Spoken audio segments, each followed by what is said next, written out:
Good morning, students. Good morning, all of you. I hope you all are well and following the COVID precaution.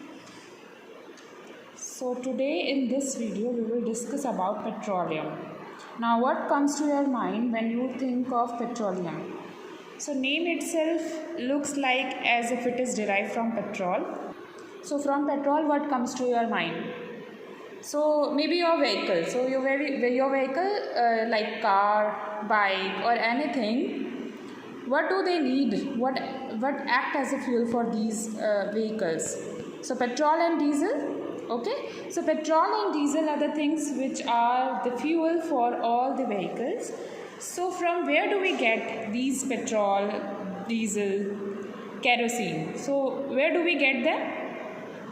We get them from the petroleum. It is like again like a coal. It is also an exhaustible natural resource. And how it is look like? Now it is gonna solid. Coal has a rock like appearance, black in color, solid, but petroleum on another hand is a liquid. It is a dark oily liquid. It also have unpleasant smell. In fact, if you ever visit a petrol pump or something, you will see that a petrol also has a very specific smell. Now please remember that petroleum and petrol are not the same thing. Petrol is just one product which is obtained from petroleum, because petroleum is actually made up of a lot of different components, like how from coal we get coal tar, coal gas. Similarly, from petrol we obtain a lot of products. So one such product is petrol. So it is composed of petrol, diesel, paraffin wax, petroleum gas, etc. And we will see how exactly do we segregate these various components out of petroleum. So the first question again, how was petroleum formed? Now again, this is also a fossil fuel, so obviously it is also formed from in the similar way as coal was formed, but just that these formed by the decomposition of diatoms deep under the ground. What are diatoms? It is like a living organism which once live inside the sea. So these are some tiny living organisms which are found in the sea. When these organisms died, what happened was they went towards the bottom of the sea floor. Like normally these organisms, when they are alive, they like swimming, they present on the surface of the water. Okay, they are on the surface, but when they die they tend to become heavier and they went towards the sea floor. So they went toward the bottom, and when that happened, they went towards the bottom of the sea like this. You can see in the picture. So here they found a lot of clays, mud, rocks, stones, everything covered on them, and they got completely buried. And in the very similar way, when there is so much of pressure coming up, pressure increased, they went deeper and deeper and under high temperature and pressure, and these dead organisms turned into petroleum. So under high temperature and pressure, it formed oil. So petroleum is nothing but an oil, right? So it is an oily liquid. So often it is also termed as a crude oil. So the oil which is in the crude form, which is directly extracted from the earth, so that is also called crude oil. Or you can call it as a petroleum as well. Now petroleum in this form, now even if you if we dig it out from inside, but petroleum in this form is not that useful. So in order to make it useful, it is important that we separate the components of the petroleum. So we saw that petrol, diesel, etc. from petroleum. So we need to get all the components out of the petroleum. So we will see how exactly we can separate various constituents. So we will first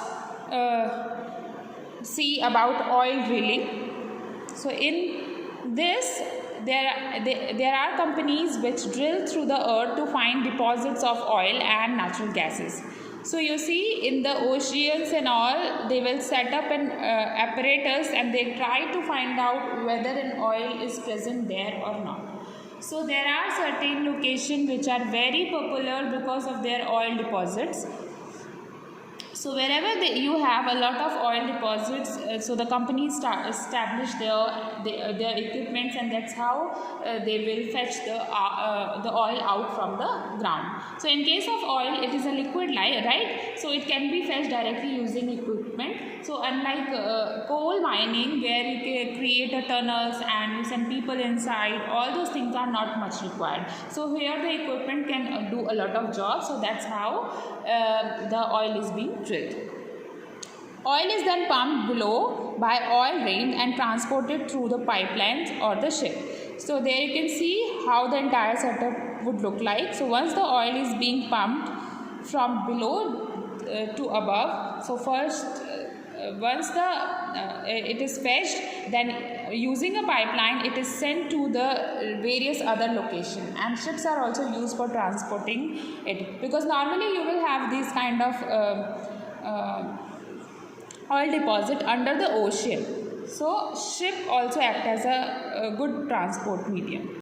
So now we will see how we will exactly separate the various constituents of petroleum. For that, petroleum refinery needed. So it is an industrial plant where petroleum is separated into various constituents. Now what we are going to see is how exactly this separation takes place inside a refinery. So we are going to understand the process of separating the constituents of petroleum. Now the process by which it happens, the separation happens, is simple distillation process mostly. Okay, so now what are the various components into which it gets divided? So let us quickly add the various constituents. First is LPG, liquefied petroleum gas, and I am sure all of you are very much known to this name, because LPG is something which is there inside your kitchen, inside your cylinder, which help us in cooking. Second is petrol, kerosene, diesel, lubricating oil, paraffin wax. So these are all various components of petroleum. So if we are able to separate into different constituents, we get each of these separately and we can use them in different ways. For example, petrol is used as a motor fuel, diesel is also used as a motor fuel, kerosene is also used for lighting lamp, lubricating oil is used for lubrication to smoothen the surfaces of machinery, paraffin wax is used to making candles and Vaseline, many other types of products. So that ways different components can be used in different ways, but petroleum or crude oil as such is not much used to us. Therefore this process of refining the petrol is extremely important.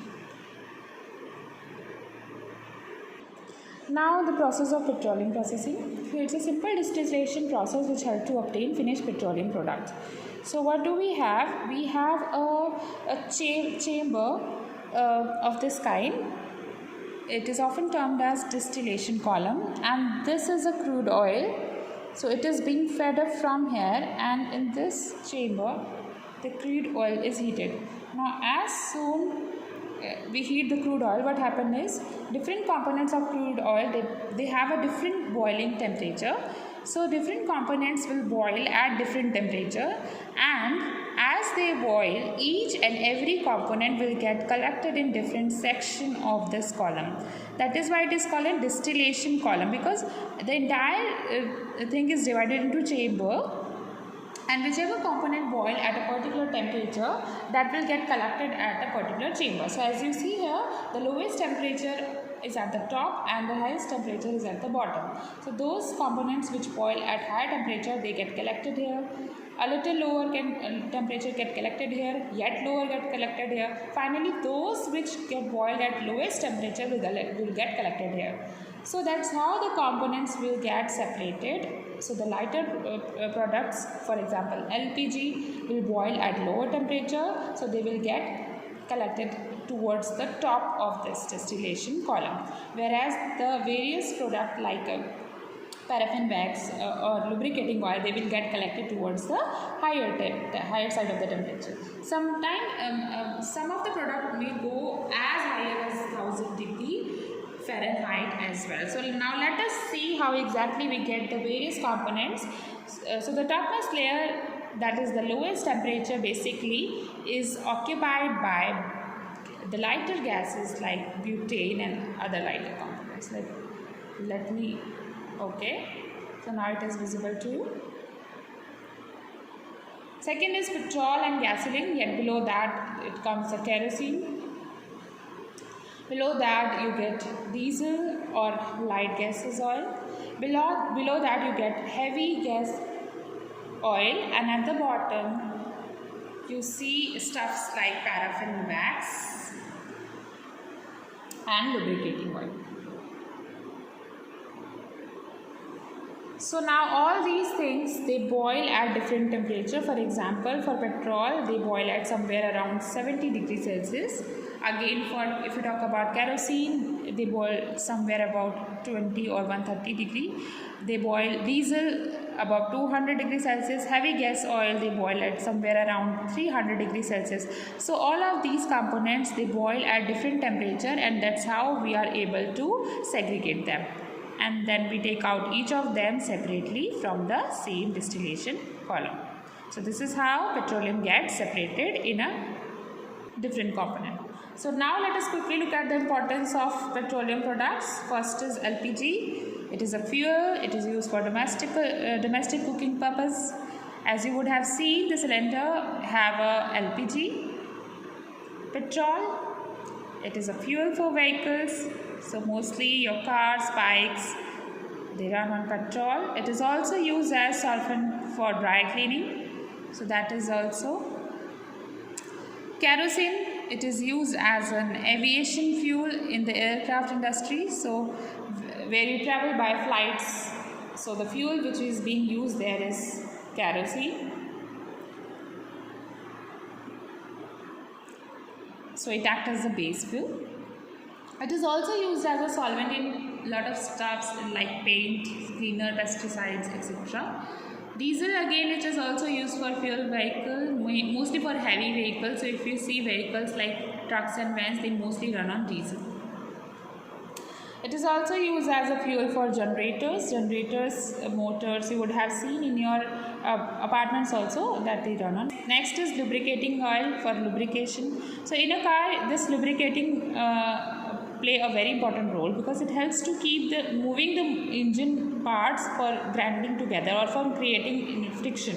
So when the two surfaces become more rough, then a lot of too much of friction get created. So lubrication helps to reduce that. Okay. It also play a very important role in industries like to operate a lot of machineries or vehicles, because there you have a lot of friction between different machine parts. Okay, so there also this lubricating oil turns out to be extremely useful. Paraffin wax, it is used to make candles, ointment, Vaseline. It is also used as a sealant for jars and bottles, so which actually help to seal them.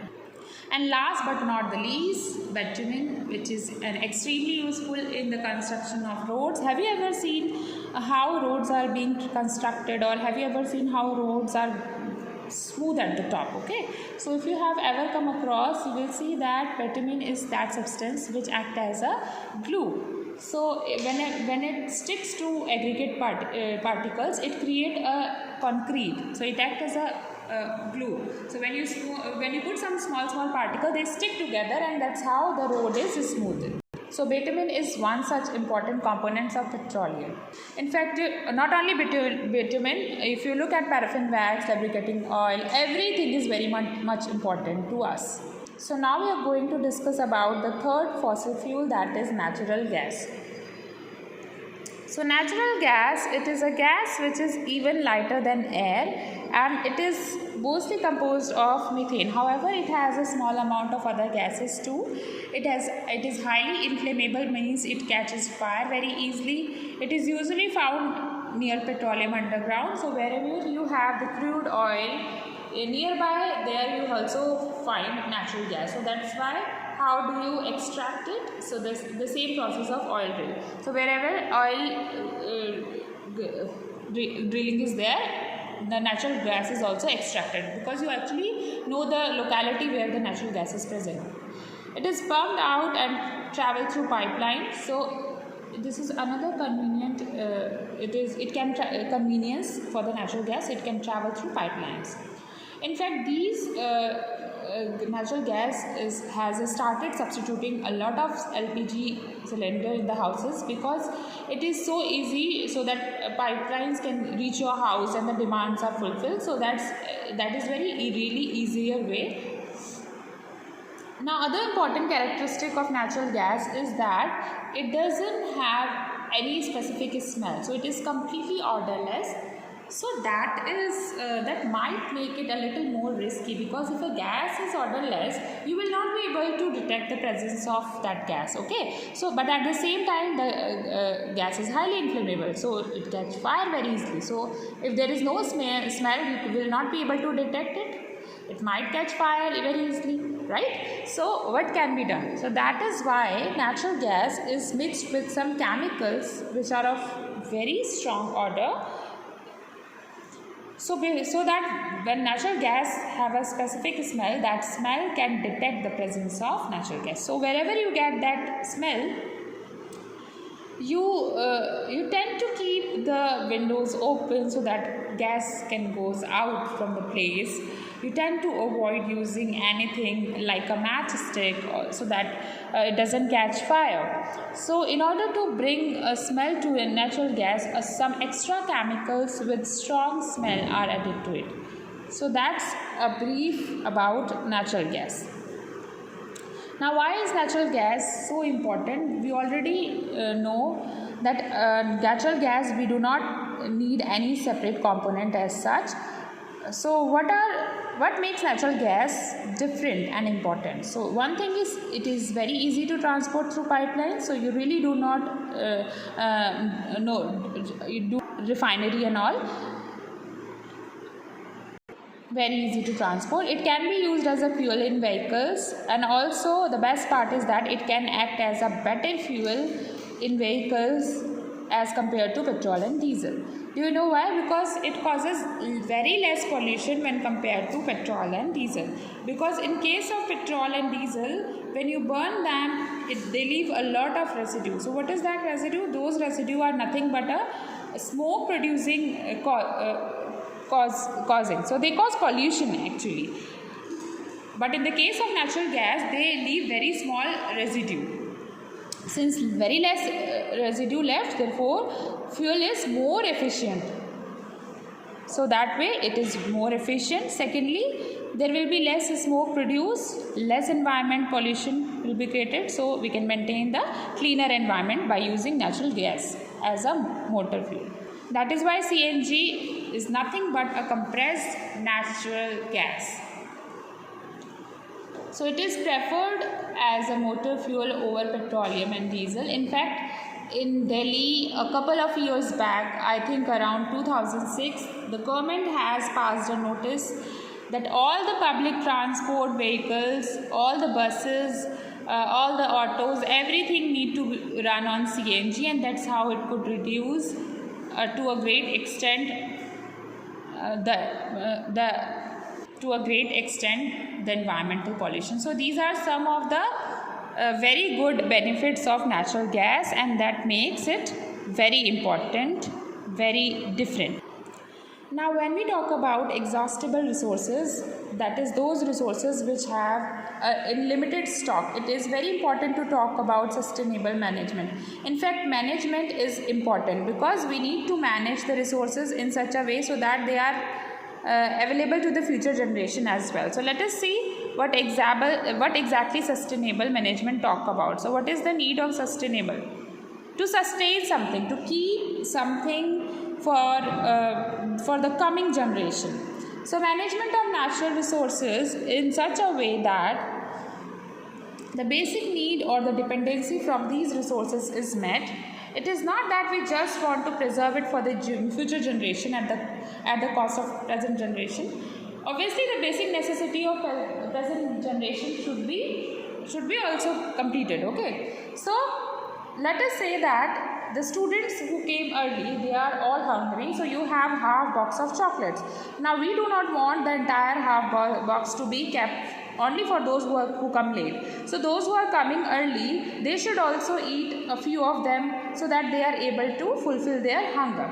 But it shouldn't happen that they all ate all of them and those who are coming later, they do not get anything. So the basic needs of the present generation should be met, that is one thing. Next is the future generation can also make use of them. That means the basic necessity of the present generation should be met, but the future generation can also make use of them. Okay. Use of these resources do not cause too much harm to the environment. Now these resources should also be used in such a way that the environment is fine. For example, I told you, right, fossil fuel are a good source of energy, but at the same time burning of fossil fuel releases a lot of harmful gases which also causes environmental pollution, causes acid rain, causes greenhouse effect, and all these things they are not good for environment. So we need to decide how exactly do we need to make use of different resources. So if we think that okay, we can minimize the burning of fossil fuel by some other way, then we should follow that alternative. One example is if we make use of petrol as a motor fuel, that is one option. We make use of CNG as a motor fuel, that is another option. Now in both the cases we are making use of natural resources, but in the second case it is causing less environmental pollution. So we should go with the second option. So that's how we have to take a call, looking at the pros and cons of each and every natural resources. So we should always remember the 3 R's, that is reduce, recycle and reuse. So in order to save our environment, these 3 R's are extremely useful. Reduce unnecessary usage of natural resources. Now any natural resources, it could be water, it could be electricity. If you are unnecessarily switch on the light, or if you are unnecessarily switching on the fan, you are actually wasting the electricity. So from where are you getting the electricity? It is coming from some thermal power plant, and that thermal power plant is making use of fossil fuel. They are burning coal to generate the electricity. So you are basically wasting the use of that fossil fuel, so which could have been saved for the future generation as well. So that ways we should reduce any sort of unnecessary use of natural resource. Second is recycle and use the natural resources in different forms. For example, waste segregation. Now whatever waste products are present in your house, for example the vegetable, that should be segregated, which can be separate when compared to sanitary waste. Again, you have different types of paper and they can recycle. So a newspaper which you read every morning, once you have read the newspaper, you are not going to read it again, okay? So the same newspaper can be used to create some packets. They can be used to cover up your books. So that is one particular object which can be used, can be recycled to be used for some other purpose, because in order to produce that paper, a lot of resources can be used for some other purpose. In order to produce that paper, a lot of resources is being used in the paper factory. So we do not want to get those resources wasted. So that is why recycle also help in order to reduce the wastage of natural resources. Third and the last one is reuse. If you think that the same resources can be used again and again, please go ahead with it. Like a bottle of jam, if the jam get over, you might use that bottle to store something else instead of throwing the bottle, because when you throw the bottle, you actually wasting it, okay? So try to reuse the resources which are capable of being reused. Now some of the examples which show how energy can be used judiciously are: prefer stairs over lift.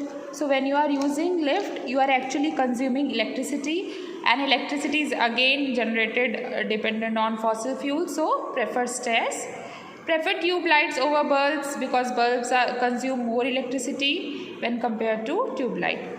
Prefer cycling over bus, because bus is running on some fuel. Prefer bus over car.